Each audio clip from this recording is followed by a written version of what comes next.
Maal jettee? Immoo inni saffatee hordofuu. Injira hanga jaartii isaallee irraa fudhadhutti gaheerayyuu. Kimatoo. Kollee haadha ijoollee isaallee irraa qabee. Obaneedin kan. Waan baay'ee waliin geenye.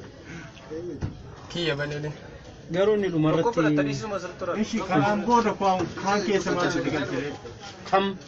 Waan biraa keessa maaltu galchee? Waan biraa kam keessa galee? Kanuma bichaadhaati wanni irraa. An warruma abbaa kiyya tuqe malee warra baatee gatee bineensa nyaachise guyyaa 19tti awwaalame abbaa kiyya.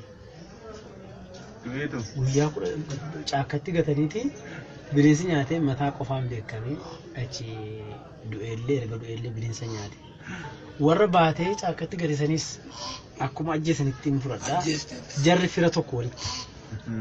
Gizee baay'ee jaraanillee falmiin kiyya jaraanis walitti. Hagam ta'u baay'een isaanii namoonni sun. Namoonni sun gosa amaaraa hunda. Hagamina baay'inaan. Jechuun baay'inaan isaan gaa gosa tokko jechuun ati namni biyya san keessa jiru namni amaaraa ta'e guutuunu namni saba amaaraa ta'e garuma namtichaati. Namni saba Oromoo ta'e immoo gara kiyya. Koolmaa gara waan tilmaamtu baay'inaan meeqa hin taa'etteeti namni itti argameera. Jechuun waan tilmaamamuuti waan biyyattii keessa jiru malee biyya walumaan qabna. Fakkeenya magaalaa kana keessa nama amaaraa jiru murteessuu hin danda'amu. Meeqa ajjeeste magaalaa? Isaan keessaa magaalatti nama 5. Nama 5. Isa jalqabaa abbaa koo qottoodhaan ajjeese anis gajaraadhaan ajjeese.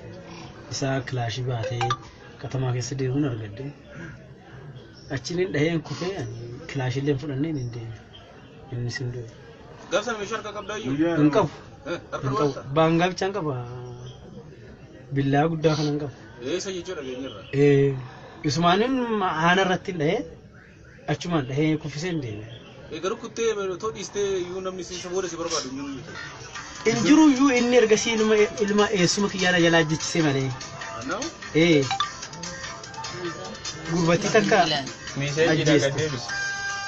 Isaanillee namni tokko injiru. Isuma na hordofa malee mootummaan baay'ee na hordofne gideessan. Garuu inni na dhiisaan jiru ture. Inni ergasii ilma Sarma tokkicha waraabee isa waraabee barfattaanis. Eessuma mul'ata godhu mul'ata. Jalaa ajjechisise. Isa di'ee hojjetu hojjetaa mootummaa.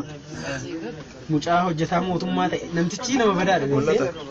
Nama baratee fi humna baratee fi nama hojjetaa ho'ii nama nagahaa ajjechisa nama sammuu qabu jechuudha. Gabareen tuqu.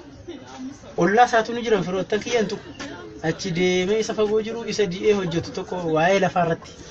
Waa'ee lafaa hojjeta mucaan. Isa namaan ajjechisiise na jala. Namtichi moo? Bilbileet ani gaa obboleessa malee nama biraan ajjeesne iyyuu jalaa yeroo san. Dura? Gurbaa hojjetaa waa'ee lafaa hojjetu sana ajjechisiiseet natti bilbile. Kunoo eegalee gaa hojii foonaan jedhe. Namtichi? Eegaltee caljiriitu manaali amma min fixa warra keenaan jedhe. Awoo rabbitti beeka. Kanaafis sifis rabbitu dhaabbate duraanis cubbuu kana ka eegale si'i anis hangan gaafa dhu'utti hojiin si goradhaan jedheet. Achumaanis jalqabee ergasii namoonni gurbaa shiftaa wayii Goojjaamii bitee natti erge. Gurbaan sun achi hin dhufe. Dhufee hiriyaa taanuu wajjin hojjannaa. Goojjaamitti fudhadheen deema atis as giseen dhufee naa boqonnaa naa taataa. Hiriyaa taanu anis nama kan miidhamee obboleessa kiyya na jala ajjeesanii naan jedhe. Lakkaa isa taa'ee erge isa namticha abbaa kiyya ajjeese kanatti erge. Ani immoo bakka sanitti gowwomee ishii jedheeni garuu shakkiillee keessa kiyya shakkii ni qaba ishee osoo hin taa'u dhufee halkan Addis Ababaa jira mucaan. Torban tokko akkasitti wajjin haasofnee kaardis na ergasii dhufee yeroo dhufu meeshaa waraanaa kamiyyuu hin qabu waliin deemnee fudhanna naan jedhe isheedheeni yeroo dhufu shugguxii qabanii. Shugguxii amma nageelletti qabamte san. Akkanuma na bira ga'ee akkam jirtaa jedhee daf natti godhe. Goonan as keessa baate harka kiyyaa kana gidduu asuma lablab gooteetuma asiin uffata kiyya dhooftee inni dhukaasee yeroo asiin baatu anis dhukaasu naan asuma hin chumatu achi shugguxii san irraa fudhadhee bilbila isaa irraa fudhadheen deeme. Bilbila isaa fuudhee tarkaanfii lama hin deemne taayyeen kun naa bilbile har'as ka abbaa kiyya ajjeesu. Qannaa handee naan jedhe. Qannaa handee jechuun milkooftee jechuudha beektaa. Bilbila isaa irratti bilbile. Waan inni ajjeesitti fakkaateet hello qannaa handee jedhe. milkooftee jedhe waan an du'e itti fakkaateera. Aboo waan har'as hin duune hin jiraate. Cufadhu mucaa kan kee ka ergite awwaaladhu bakka akkanaatti sii kufeera hin jedheen. Jedhe cufe. Achi namicha sana achi fuudhanii awwaalanii isa sana achi firan qabu naman qabu bitamee dhufee miti. Ergasii na abbaatti wallaalee mootummaan bilbilee olii gabbarbaachisee Goojjam ta'uusaa beekame. Dhageenya irratti sirriidha. Goojjam ta'uusaa beekame. Tokkoon hiriyaan kee yeroo baay'ee wajjin deemaa turan si biraa du'e hidhannoo wadhaan hin jiru. Inni ka du'e ani hin jiru yeroo san inni naannoo du'e. Koma hawaasa wajjin madda. Xiyyiitis hin dha'u jedhu. Laslamee waan tokko lafaa fixame. Jechuun Siimuu kana gabaabumatti yaada dhuguun guraati dhiisi. qalabatiis Namni qalabatiis. ka jaartii koositti bara.